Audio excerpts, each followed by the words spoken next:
Cette chronique vous est présentée par Napa Auto Pro en collaboration avec Desharnais, le connaisseur, membre du réseau .S. Chez Desharnais, la mécanique, les pneus, on connaît ça.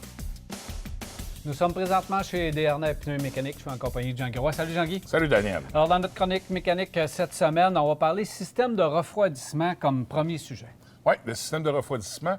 On sait que notre moteur, avec tous les chemins où l'antigel moteur circule, et Dieu sait que maintenant, on a plusieurs sortes d'antigel moteur. Donc, il faut s'assurer d'avoir la bonne application au niveau de l'antigel moteur.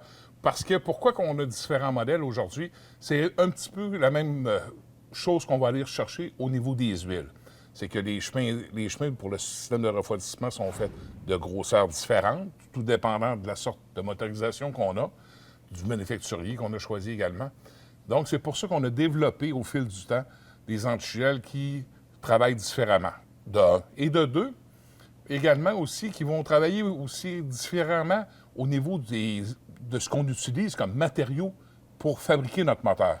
Donc, si on a un moteur qui a beaucoup plus d'aluminium que de fonte ou de mélange de métaux, on va aller chercher un refroidisseur, un liquide refroidissant qui va travailler, qui va s'adapter à ces métaux-là, justement pour maintenir une température le plus égale possible. On parle de pH, puis on parle de corrosion avec les systèmes, oui. Si le pH n'est pas correct. Exact. pH, on pense à notre piscine, la même chose, c'est le même principe. C'est le même principe. Pourquoi? Parce que ce liquide-là va refroidir, réchauffer, refroidir, réchauffer. Et il va perdre ses propriétés. Et en perdant ses propriétés, pourquoi que le pH est important? C'est que tout simplement, c'est que si on a un pH qui n'est pas à un niveau normal, va faire en sorte qu'il va venir corroder vos pièces internes du moteur. Puis en venant corroder, on va avoir des fuites prématurées, des joints de culasse qui vont pouvoir se mettre à couler. Mais plus grave que ça, on va gruger aussi les pièces de moteur à l'intérieur. Et c'est assez impressionnant aussi. On a vu déjà à venir aujourd'hui des moteurs à l'intérieur, quand on lève des têtes de moteur. Surtout avec l'aluminium, là. Oui, que c'est grugé, pas à peu près. Donc, à ce moment-là, on se tire dans des réparations très coûteuses, puis c'est simplement un manque d'entretien d'avoir remplacé notre antigel pas à temps. L'huile. Ça, c'est simple, mais c'est aussi compliqué parce que là, on nous complique avec différents grades d'huile. Oui. Mais changer l'huile, tout simplement, à la base, là, ça, c'est ce qui est le plus important. L'huile avec un filtre à l'huile, là, c'est basic, puis ça fait un méchant travail. L'huile, oui, il y a beaucoup de grades d'huile aujourd'hui. Parce que là, on a de la voiture hybride, qui fait du stop and go. On a de la petite cylindrée à la grosse cylindrée encore parce qu'on a des VUS dans le chemin comme on n'a jamais eu.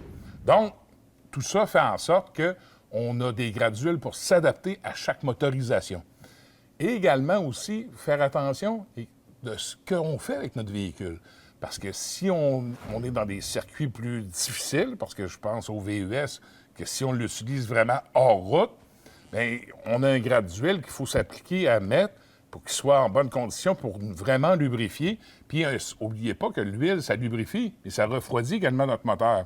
Donc, toutes ces conditions-là, et les voitures hybrides, justement, qui ont sorti des grades d'huile, puis là, on sort de la 0,16, la 0,20, des grades d'huile qu'on n'a jamais vus.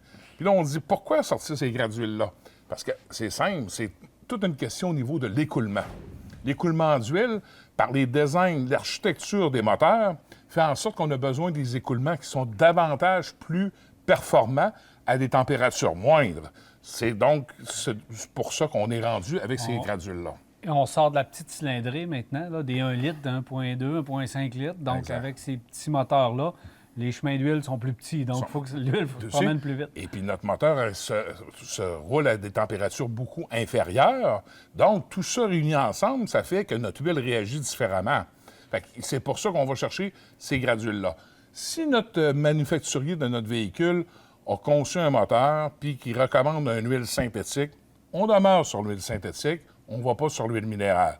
Si on a un véhicule avec de l'huile minérale, puis on serait tenté d'aller dans l'huile synthétique, là, dans ce sens-là, on peut y aller, il n'y a aucun problème avec ça. Et en terminant la filtration, bien, il faut que le moteur respire. C'est ça, exactement. Il faut qu'on filtre cette huile-là. Fait que le filtre à l'huile travaille énormément. Et aussi, il faut qu'il respire. Il faut qu'il y ait de l'air qui rentre. Parce qu'on roule avec un moteur, avec une énergie, un mélange air-essence. Donc, si le filtre à air est obstrué, qu'est-ce qui se produit? C'est qu'on se ramasse avec un mélange air-essence qui n'est pas équilibré pour notre moteur. Ça fait en sorte que le surplus d'essence qui rentre dans les chambres de combustion fait en sorte qu'il n'est pas consommé, il n'est pas brûlé. Il se ramasse où? Il se ramasse dans le carter d'huile, vient contaminer notre huile, rentre en contact avec l'huile moteur, il vient contaminer notre huile, et l'huile, à ce moment-là, perd ses propriétés et ne fait plus maintenant son travail qu'elle devrait faire de lubrifier les pièces internes qui sont en mouvement dans notre moteur. Fait que donc, comme vous voyez, c'est toujours une chaîne dans ça.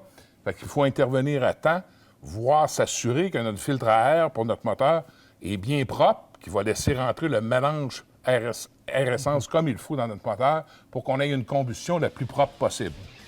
Merci Jean-Guy, on poursuit la semaine prochaine. Au plaisir.